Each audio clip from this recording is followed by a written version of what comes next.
Oknum Samsat Makassar berinisial YY memenuhi panggilan Badan Pengawas Pemilu Sulawesi Selatan.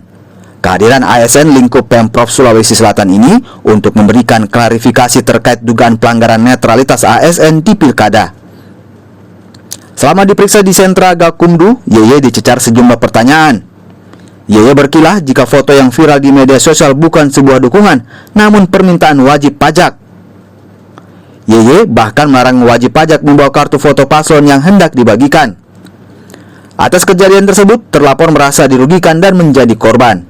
Dan saya sudah mengklarifikasi apa-apa kejadian, dan untuk semua pertanyaan-pertanyaan tadi, alhamdulillah kan sudah jawab sesuai apa yang terjadi.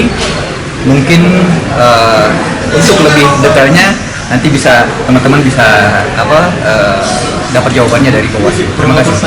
Itu bukan bentuk dukungan. Saya paham, saya ASN. Cuma pada saat itu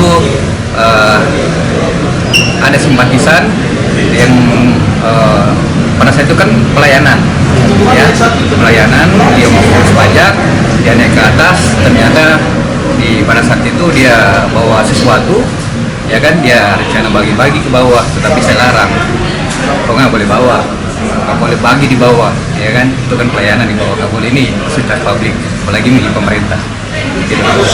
Dari 3 ASN yang menjalani pemeriksaan, hanya 1 yang berstatus terlapor dan 2 lainnya merupakan saksi. Sebenarnya terlapor cuma 1, cuma kan yang di dalam foto itu ada 3, tapi yang didalilkan oleh pelapor cuma 1. Yang kita kembangkan ini sekarang karena di dalam foto itu ada 3 orang, jadi 3 orang yang kita sudah periksa hari ini. Berarti 2 orang ini sudah saksi. Iya. Dan perlu tahu apa-apa saja tadi materinya, fotonya di mana dilakukan, bagaimana cara foto diupload, kemudian terkait yang terkait apa ya? simbol jari, kemudian posisi jari, kemudian ada kartu yang dia pegang.